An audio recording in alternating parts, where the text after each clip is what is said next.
안녕하세요. 음악치료사 곽은미입니다. 오늘은 정서 및 행동장애 원인과 외현화, 내현화 행동에 대해서 좀 설명을 드릴게요. 이미 여러분들은 정서에 어려움이 있는 많은 아이들을 이미 목격을 하셨고요. 뭐 에버랜드나 뭐 다양한 곳에서 이미 많이 보셨어요. 그런데 그게 이제 장애로까지 가는 것과 이게 일시적으로 그런 행동을 보이는 거는 다르지만 어떤 그런 현상들은 이미 많이 노출이 되셔서 보신 상황이에요. 그래서 지금 이 정서 및 행동장애 원인에 대해서 지난주에 어디서 마감을 했었냐면 어, 피니어스 게이지 얘기해서 마감을 했었는데, 피니어스 게이지가 행동이 다치고 나서 행동이 변화됐잖아요.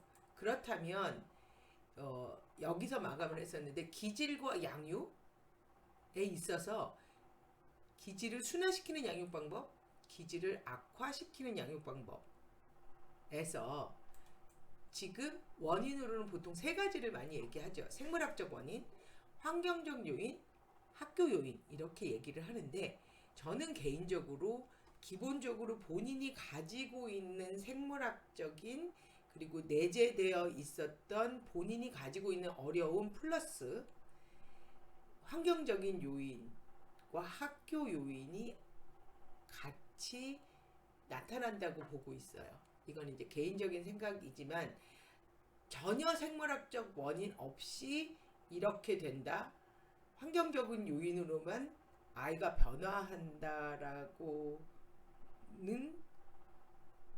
물론 여러 가지가 있겠지만 어느 정도 트리거는 있지 않은, 그러니까 어느 정도 이게 내재된 것들은 있는데, 그게 이제 많이 얘기하는 nature vs nurture예요. 그러니까 nature 가지고 태어났느냐, nurture 크면서 바뀌었느냐. 저는 이게 같이 간다고 봐요. 그러니까 생물학적 요인이 있고, 그 다음에 환경적 요인, 가정과 지역사회의 그런 여러 가지 원인들, 그리고 이제 학교 요인으로는 이제 되게 디테일하게 좀 적어놨는데요. 일단 그 개별화된 아이들에 대한 어떤 이해가 부족하시거나 조금 이게 컨트롤링 하시는 부분에 있어서, 그래서 어떤 학년에 조금 더 어려움을, 그 아이와 그 선생님의 그 매칭이 좀 어려워서 그 특별히 어떤 학년에 또 더 문제를 보이는 경우도 있고요.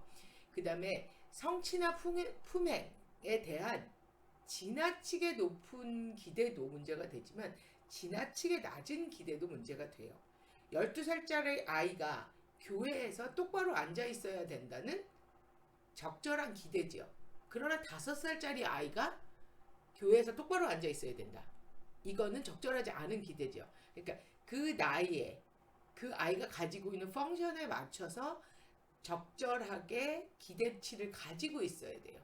아이들이 다 그렇지 뭐가 아니라 그 나이에 할 수 있는 만큼 할 수 있게 해줘야 되는 게 이제, 근데 이제 치료 상황이나 이런 상황에서 저희가 설명할 때 적절한이라는 표현이 정말 학생들로서는 미치게 만드는 표현이죠.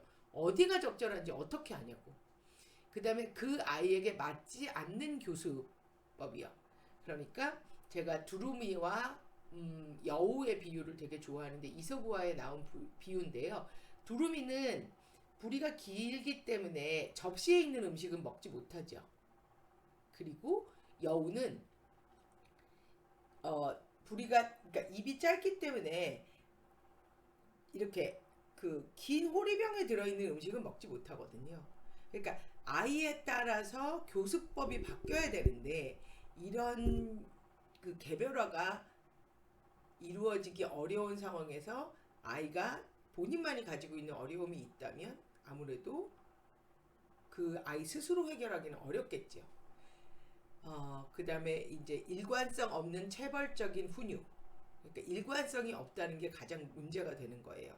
어떤 일을 행하면 반드시 체벌이 있다라는 것도 제가 잘못 말하면 안 되겠죠? 어, 일관성이 없다.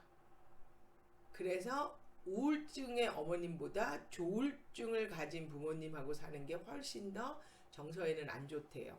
우울한 경우에는 그래도 어느 정도 반응이 예측이 가능하지만 조울의 경우에는 부모의 상태에 따라 좋을 때는 뭐든지 용납이 되다가 나쁠 때는 뭐든지 용납이 안 되는 이런 일관성 없는 그런 그 교육이 굉장히 아이들로 하여금은 혼동이 되고요. 이게 가장 놓치기 쉬운 부분인데요. 잘못된 행동은 관심을 받고 바람직한 행동은 무시되는 학교 환경. 근데 이거는 치료 환경에서도 굉장히 많이 발견이 돼요. 그러니까 잘하고 있는 아이한테는 관심을 안 보이다가 문제 행동을 보이는 아이만 쫓아다니면서 저희가 해결을 하려고 하는, 그래서 잘하고 있는 아이를 더 칭찬을 많이 해줘야 되는 상황이 발생을 하거든요. 그래서 그런 부분에 있어서 이 부분은 잘 기억을 하셔야 되는 부분이고요. 칭찬도 아이가 내가 똑바로 앉아라고 했을 때 똑바로 앉았을 때, 그러니까 지금 오늘 오후 세션에서의 그 남자분은 교통사고 환자라서 굉장히 자세가 많이 틀어져 있어요. 지금 왼쪽이 전반적으로 많이 다쳤기 때문에. 그래서 항상 이렇게 서 있을 때도 이렇게 균형을 맞추는 연습을 되게 많이 하는데, 저는 잘못된 자세를 지적하려고 하지 않아요. 무릎이 나왔다든지 뭐 어깨가 내려갔다든지 그 골반이 한쪽으로 쏠렸다든지 이런 거를 잘못했을 때 지적하려고 하지 않고요. 우연히 잘했을 때 칭찬하려고 노력해요. 우연히 어깨를 제자리로 놨을 때, 우연히 고개가 제자리로 왔을 때, 우연히 무릎이 펴졌을 때, 그렇게 되면 본인이 지속적으로 신경을 쓰고 있어야 돼요. 그러니까 내가 지적을 했을 때만 하는 거는 본인이 생각을 하지 않아도 되지만, 자기가 어떤 행동을 했을 때 칭찬을 받았는데 그 행동을 계속하기 위해서는 본인 스스로 내재적으로 동기유발이 돼서 해야 되거든요. 그래서 지적을 해서 칭찬을 하는 것보다는 우연히 잘했을 때, 그러니까 지금 저희가 지금 느린 학습자를 위한 음악 치료, 음악 교육 아주 그냥 난해한 세션이 지금 하나 진행이 되고 있는데요. 제가 직접 진행하고 있는 건 아닌데 그 중에 한 아이는 굉장히 어텐션 시커예요. 그러니까 굉장히 그 관심을 많이 가지려고 하고, 그런데 지금까지 만약에 12회가 진행이 됐다 그러면 한 회기에 한 번은 울고 갔대요. 어떠한 이유를 대서라도 한 번은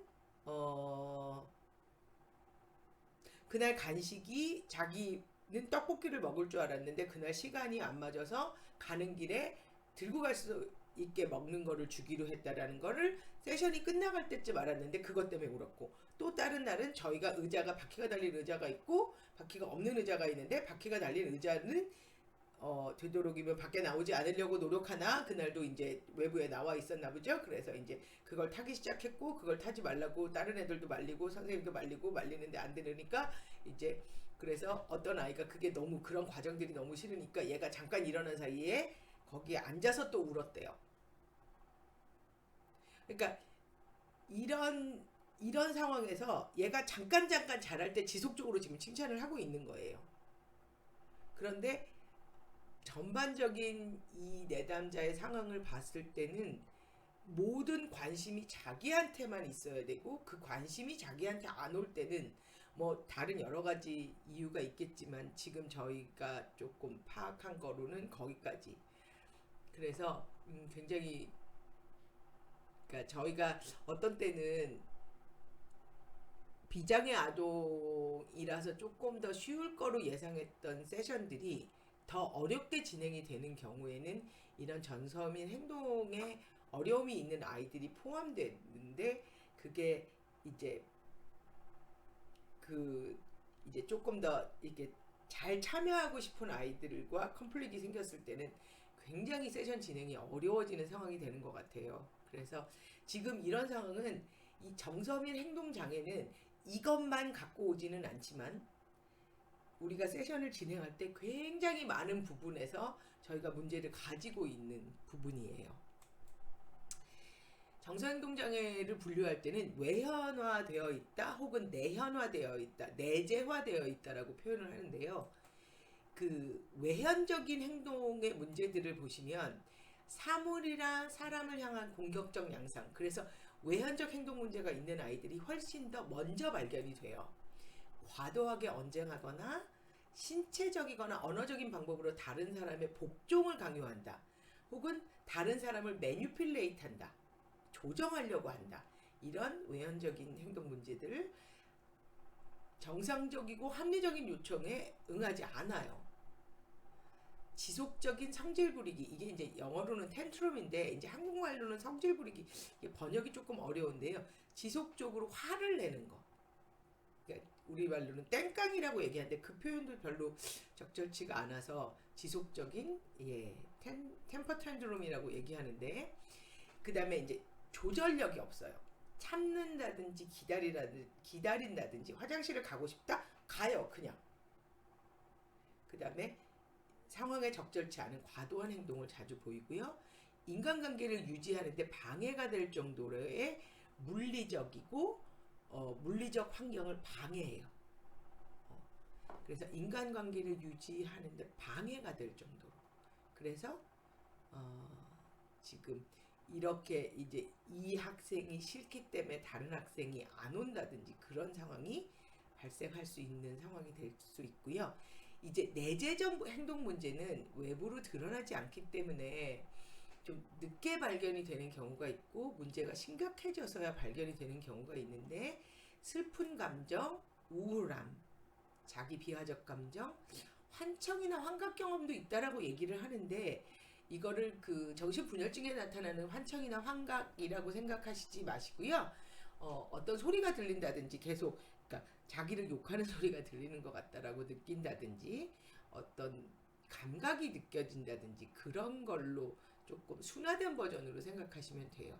그래서 특정 생각이나 어떤 생각, 제가 나를 싫어해 라는 느낌을 받게 되면 거기서 벗어나지 못하는 거, 그리고 의견, 그리고 어떤 상황에서 다른 것을 보지 못하고 그 상황에서 계속 머무르게 되는, 그리고 반복적이고 비효율적이지만 그 행동을 계속 하고 있는, 예를 들어 계속 이렇게 땅을 쳐다보고 있는다든지 계속 이렇게 계속 움직인다든지, 그런 그 잘 드러나지는 않는데 가만히 보고 있으면 뭔가 비효율적인 행동을 하고 있는 것들이 발견이 되는 경우가 있고요.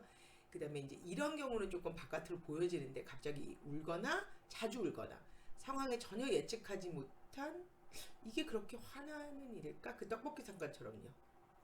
내가 떡볶이를 먹을 거라고 생각했는데 다른 간식을 준다는 게 그렇게 초등학교 5학년인데? 라는 생각이 들게 만드는, 이게 이제 신체화라고 얘기하는 건데요. 공포나 불안의 결과로 두통, 복통, 메스꺼움, 현기증 이런 것들을 보이는 게 이제 내재적 행동 문제로 보일 때 이런 것들이 나타나고요. 자살에 대해서 지속적으로 이야기하고 죽음이나 그런 그 음악 같은 것도요. 죽음에 관련된 음악들 되게 많잖아요. 그런 것만 지속적으로 듣는다든지, 혹은 그 곡을 작곡한 사람이 죽었다든지, 뭐 그 곡을 뭐 그런 것들에 몰두하는 경우가 있어요. 그다음에 이거는 이제 보통 행동 문제가 없던 아이들이 갑자기 에피소드가 생겨서 행동 문제가 생기기 시작할 때 나타나는 증상인데, 우울에서도 나타나는 증상이기도 하고요.